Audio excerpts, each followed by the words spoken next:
me get rid of these real quick. Alright, so today I will be going over list, group, and label and how we can use that with self-defense terms. So first off, what is list, group, and label? List, group, and label is the class either develops or the teacher supplies a list of words ranging from 20 to 25 words. They arrange the words into clusters of likeness. They must contain 3 words for it to count, and they can be used multiple times. So why would we use it? This allows students to funnel their knowledge with their peers and apply it as a team. Alright, so let's go ahead and jump into it like we are running a class. So here we go with self-defense.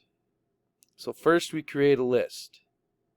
So what are some key terms in self-defense? Unprovoked attack, situational awareness, on guard, fight or flight, jab, kick, headbutt, block and pull/push, stance, balance, base, boxing, wrestling, judo, jiu-jitsu. So next we create the subheadings. What will the subheadings be? Subheadings will be defense techniques, body awareness, and response. Oh, that was weird. Excuse me for that. So what goes under defense techniques? So we'll start with our options. Unprovoked attack, situational awareness, on guard, fight or flight, jab, kick, headbutt, block and pull/push, stance, balance, base, boxing, wrestling, judo, jiu-jitsu.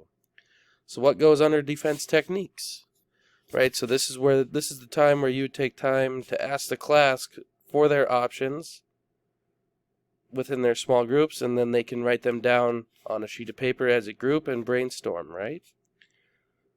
So after a couple minutes of brainstorming and they get their answers written down, then we go over the actual answers. So what goes under defense techniques?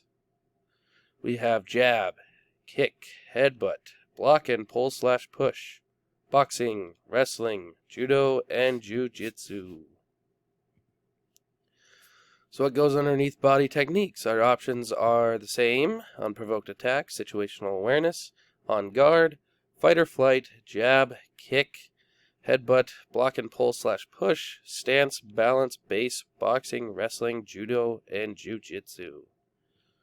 Body techniques are, as said, stance, balance, and base. Body awareness and response. Your options are the same: unprovoked attack, situational awareness, on guard, fight or flight, jab, kick, headbutt, block and pull/push, stance, balance, base, boxing, wrestling, judo, and jiu-jitsu. So what are the options that are correct? Unprovoked attacks, situational awareness, on guard, and fight or flight. And that is all. So you would want to use this early within your curriculum, as these words are tending to be new to these students. You'd want to use it fairly early with it, and then you can also use it after as well. Once, let's say you go through the self-defense class once at the beginning, you can run this, and then at the end as a refresher. And that will be all for this presentation. Thank you for your time.